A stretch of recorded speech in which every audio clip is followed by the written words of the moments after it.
अस्सलाम वालेकुम दोस्तों, आप लोगों के लिए ब्रेकिंग न्यूज़ ये है कि पाकिस्तान क्रिकेट टीम के साबिक कप्तान राशिद लतीफ़ के खिलाफ नेशनल साइबर क्राइम एजेंसी ने जुए के इल्ज़ामात लगाने के ऊपर तहकीकात का आगाज़ कर दिया है। और राशिद लतीफ़ गुज़श्ता रोज़ तकरीबन 3 घंटे तक लाहौर में साइबर क्राइम एजेंसी के दफ्तर के अंदर जो उन्होंने Pakistan super league, Pakistan cricket board और पीटीवी के ऊपर जो इल्ज़ामात लगाए कि जो सैरोगेट कंपनीज हैं इनके साथ इन तीनों इदारों की अंदर खाते मिली भगत के राशिद लतीफ़ ने अपने यूट्यूब चैनल के ऊपर भी और अपने ट्विटर हैंडल के ऊपर भी ये इल्ज़ामात लगाए थे। और साथ साथ पाकिस्तान के प्लेयर्स के बारे में भी उनके सोशल नेटवर्क्स के ऊपर ऐसे इल्ज़ामात मिले जहां पर उन्होंने ये दावे किए थे कि पाकिस्तान के प्लेयर्स भी रिजवान की कप्तानी को ख़त्म करने के लिए वो उस तमाम साजिश का हिस्सा हैं जो कि सैरोगेट कंपनीज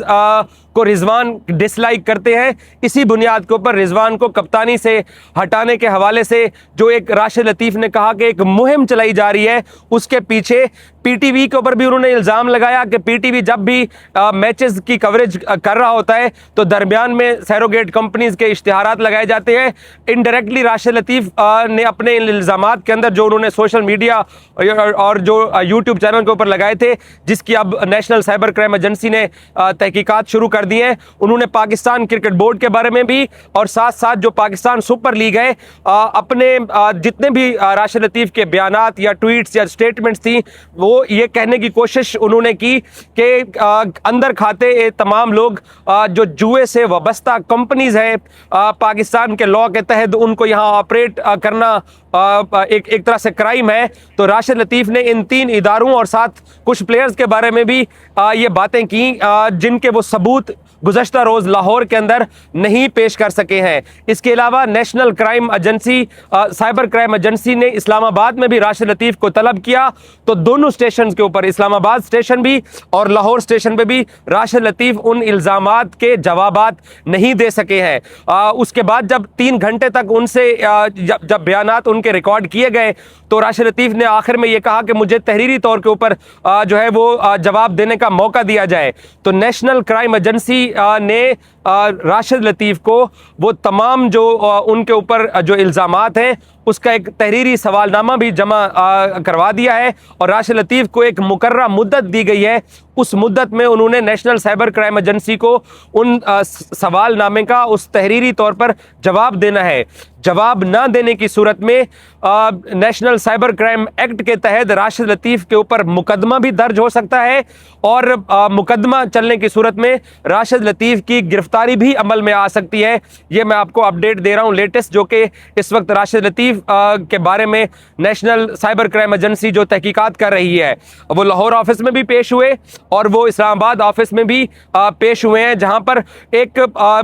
जो उनको इल्ज़ामात ज़राए बताते हैं कि जो उन्होंने लगाए थे पीटीवी के बारे में भी, पाकिस्तान क्रिकेट बोर्ड के बारे में भी, पाकिस्तान सुपर लीग के बारे में भी और बाज़ प्लेयर्स के बारे में भी। तो उनका जो ट्विटर हैंडल है और जो उनका यूट्यूब चैनल है उसके ऊपर एक अरसे से वो ये सारी गुफ्तगू और ये सारी बातें कर रहे थे। जब उनको बिठा के ये पूछा गया, क्योंकि अभी सिर्फ उनके खिलाफ तहकीकात शुरू हुई हैं, जैसे मैंने आपको बोला कि ठोस सबूत ना देने की सूरत में उनके ऊपर नेशनल साइबर क्राइम एक्ट के तहत मुकदमा भी दर्ज हो सकता है और साथ साथ राशिद लतीफ़ के ऊपर डेफर्मेशन का केस फाइल जब होगा तो उनकी गिरफ्तारी भी अमल में आ सकती है अगर वो जवाबात नहीं दे सकते हैं। उनको सवालनामा भी दे दिया गया है, ये ज़राए बता रहे हैं। अब ये जो सारी चीज़ है जो कि राशिद लतीफ़ के बारे में नेशनल साइबर क्राइम एजेंसी ने इकट्ठी की है और उनको तलब किया गया है 2 स्टेशन के ऊपर, इस्लामाबाद और लाहौर में, वहाँ पर राशिद लतीफ़ जब बैठे ज़राए ये बताते हैं कि उनको कहा गया कि जी आप पीटीवी की वाबस्तगी कहते हैं कि जी सैरोगेट कंपनीज के साथ है।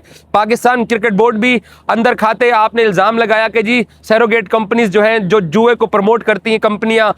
उनके साथ आप पाकिस्तान क्रिकेट बोर्ड का भी लिंक बताते हैं और आपके सोशल नेटवर्क्स के ऊपर जो आप बातें करते हैं या लिखते हैं उससे ये तासुर जाता है कि जैसे अंदर खाते ये सारे मिले हुए हैं आपस में। और आप पाकिस्तान सुपर लीग के बारे में भी ये कहते चले आए हैं और मोहम्मद रिजवान की कप्तानी को प्रोटेक्ट करने के हवाले से राशिद लतीफ़ ने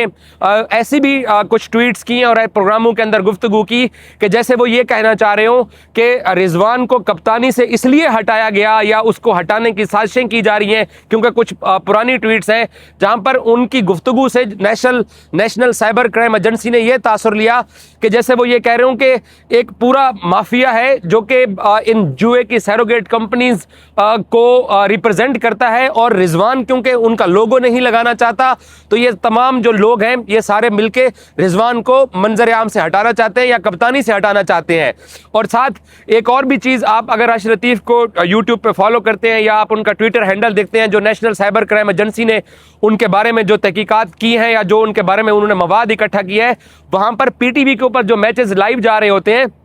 तो उस दौरान राशिद लतीफ़ ने बाज़ स्क्रीनशॉट भी अपने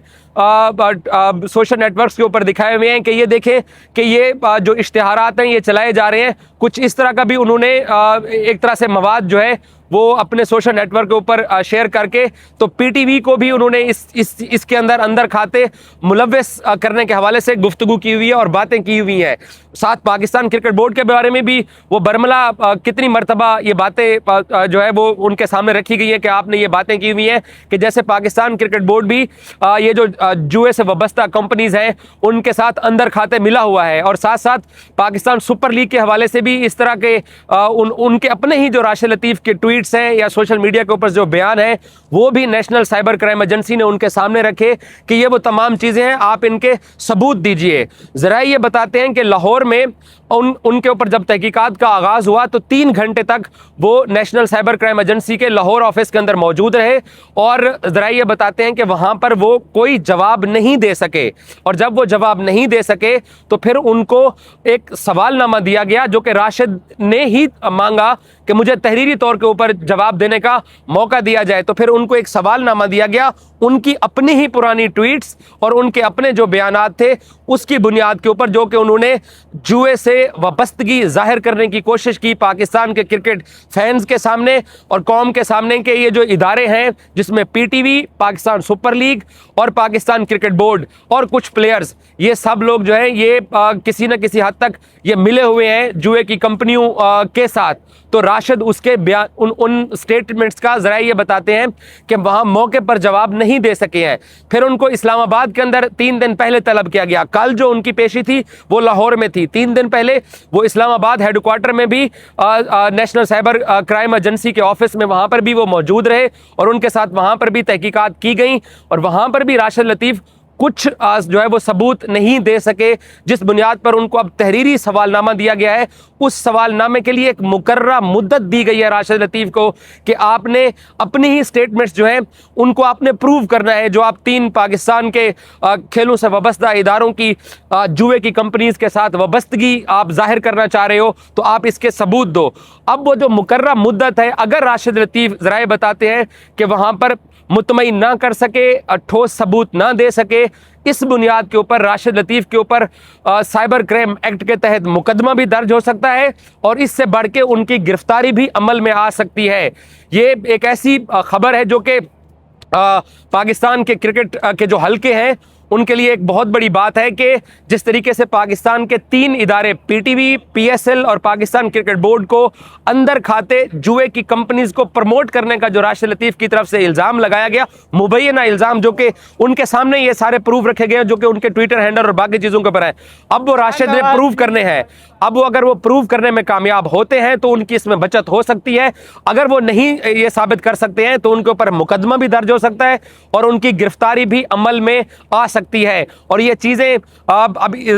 अभी तक कंफर्म नहीं हो सका कि उनको कितने दिन की जो है वो मोहलत दी गई है कि इस दौरान उन्होंने ये सवालनामा जो है उसका तहरीरी तौर के ऊपर जवाब देना है। लेकिन अगर वो इसमें फेल होते हैं तो ये 2 चीज़ें मुमकिन तौर के ऊपर राशिद लतीफ़ के सर पर अब तलवार लटक रही है, जहां पर उनको ये साबित करना है कि ये जो उन्होंने इल्ज़ामात लगाए थे इनमें कितनी हकीकत है, उसके वो सबूत पेश करेंगे। अदरवाइज मुकदमे की भी राशिद लतीफ़ के ऊपर तलवार लटक रही है। और जो नेशनल साइबर क्राइम का जो एक्ट है उसमें अगर अदम तामुन हो या अदम सबूत की बुनियाद के ऊपर, तो ऐसे भी माजी में हमने केसेस देखे हुए हैं कि गिरफ्तारी भी अमल में आ सकती है। तो ये भी इम्कानात है कि राशिद लतीफ़ को ज़ेर हिरासत भी लिया जा सकता है मज़ीद फर्दर तहकीकात के लिए। बट अभी तक वो गिरफ्तार बिल्कुल नहीं है। वो 2